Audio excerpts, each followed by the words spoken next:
Suatu hari, Nabi Musa alaihi salam sedang berjalan-jalan melihat keadaan umatnya. Nabi Musa alaihi salam melihat seseorang sedang beribadah. Umur orang itu lebih dari 500 tahun. Orang itu adalah seorang yang ahli ibadah. Nabi Musa kemudian menyapa dan mendekatinya. Setelah berbicara sejenak, ahli ibadah itu bertanya kepada Nabi Musa alaihi salam, "Wahai Musa, aku telah beribadah kepada Allah Subhanahu wa Ta'ala selama 350 tahun tanpa melakukan perbuatan dosa. Di manakah Allah Subhanahu wa Ta'ala akan meletakkanku di sorganya? Tolong sampaikan pertanyaanku ini kepada Allah." Nabi Musa alaihi salam mengabulkan permintaan orang itu. Nabi Musa alaihi salam kemudian bermunajat memohon kepada Allah Subhanahu wa Ta'ala agar Allah Subhanahu wa Ta'ala memberitahukan kepadanya di mana umatnya ini akan ditempatkan di akhirat kelak.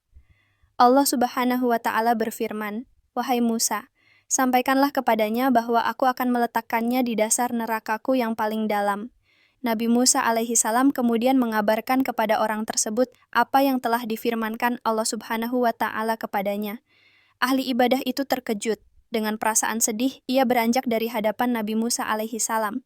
Malamnya, ahli ibadah itu terus berpikir mengenai keadaan dirinya. Ia juga mulai terfikir bagaimana dengan keadaan saudara-saudaranya, temannya, dan orang lain yang mereka baru beribadah selama 200 tahun, 300 tahun, dan mereka yang belum beribadah sebanyak dirinya. Di mana lagi tempat mereka kelak di akhirat? Keesokan harinya ia menjumpai Nabi Musa alaihi salam kembali. Ia kemudian berkata kepada Nabi Musa alaihi salam, "Wahai Musa, aku rela Allah Subhanahu wa Ta'ala memasukkan aku ke dalam nerakanya. Akan tetapi aku meminta satu permohonan.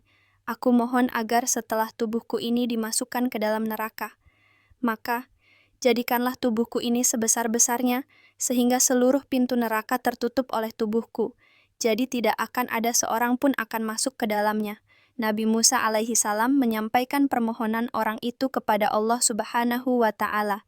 Setelah mendengar apa yang disampaikan oleh Nabi Musa alaihi salam, maka Allah Subhanahu wa Ta'ala berfirman, "Wahai Musa, sampaikanlah kepada umatmu itu bahwa sekarang aku akan menempatkannya di surgaku yang paling tinggi.